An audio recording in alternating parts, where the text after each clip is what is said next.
fantastic games and where to find them. Well, I've got 5 Harry Potter games here for you, which may be worth your time. As far as movie tie-in games go, Harry Potter usually did pretty good. Even after all these years, even the older games hold up surprisingly well. I must point out that while I've played at least one version of every game, more for some, this list will just be talking about the PC versions of the games. This might influence the list. Now, let's get started.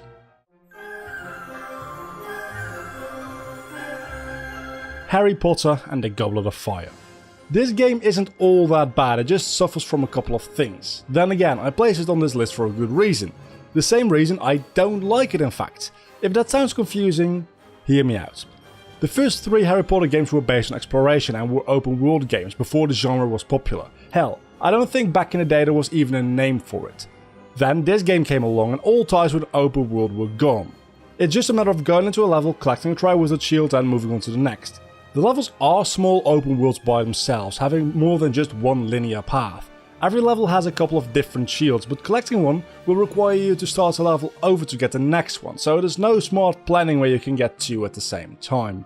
Another addition is Ron and Hermione. They will now be at your side, and that opens up some multiplayer possibility, which I've not been able to try out, but it can hardly be worse than the AI in this game. You see, sometimes you need one of your partners, or both, to cast a spell with you to overcome larger obstacles. Usually when you start to cast a spell, they will follow and you can move on with the game. But sometimes the game just flat out refuses to tell the AI to use the proper spell, and that more or less means you're stuck here and have to mess around until the game decides by some random chance it's time for you to progress. So why is this game on the list? Well, even though it may not be the most well-made Harry Potter game, it tries to do something different. I won't say I prefer the linear level select screen over an open world, but it does give a whole new way of playing these games, and that in its own way is fun.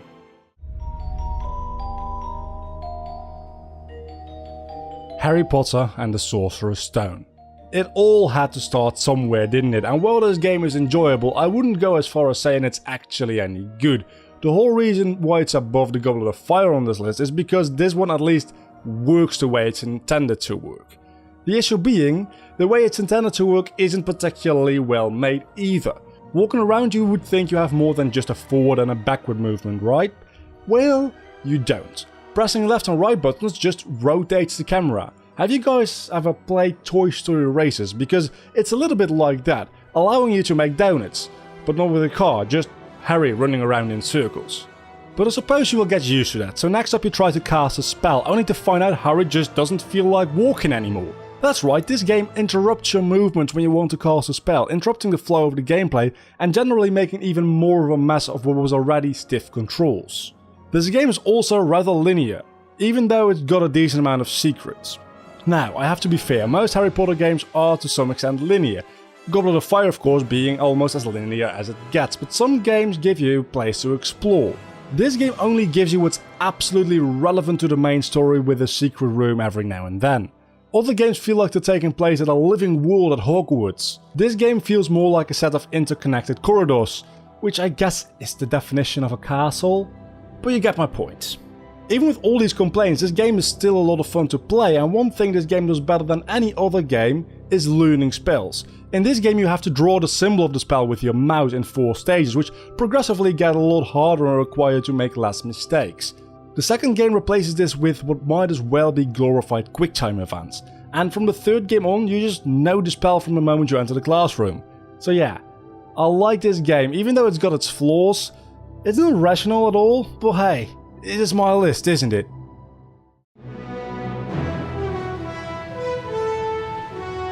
Harry Potter and the Order of the Phoenix. The Harry Potter series started out as games focused on exploration and mysteries. You know, the thing Hogwarts is known for. After the Goblet of Fire decided that such things were no longer necessary, and making a rather boring game in the process, it was time for the Order of the Phoenix to go back to its roots and open up Hogwarts to you as a player again. But since nothing really happens in this book or movie, even though it's the longest book in the series, a lot of side quests have been added, which makes the game way too long. Finding all the DA members is going to take you about a third of the game, maybe a fourth if you know what to do. And there's a little more than a list of fetch quests. You need to find them on the map, do a mini quest for them, and honestly, the rest of the game isn't much more interesting. I like the return to form, and the magic system in this game actually requires you to do the proper wand movements with your controller, which in theory is a nice thing, but doesn't quite work. Altogether, I like the ideas in this game, it's just a shame it doesn't deliver on them with quality. Then again, Dumbledore vs Voldemort is playable, so that's a thing.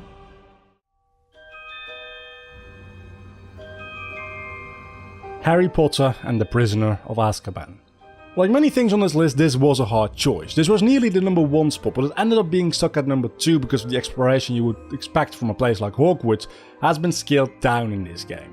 The castle is still open to explore, and of course there's lots of secrets to be found, but they're generally more obvious and there's less of them. The thing you get in return for that is, first off, a better looking game.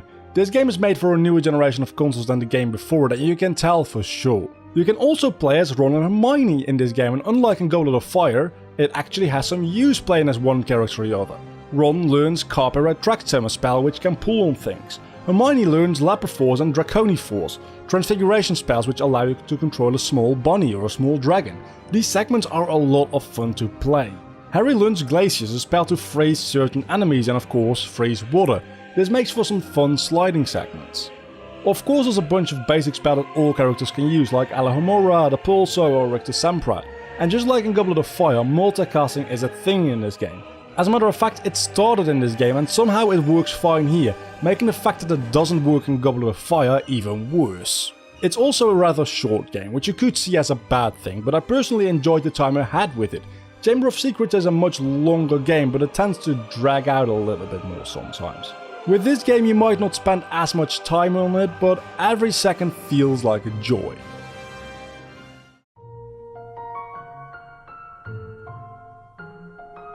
Harry Potter and the Chamber of Secrets.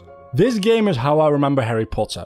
The game steers you heavily into the right direction for the story at all times, to the point of it being slightly annoying, but most times you can just completely disregard all of that and go explore the castle. And let me tell you, there's a lot to explore. Hidden rooms behind walls, mirrors and paintings.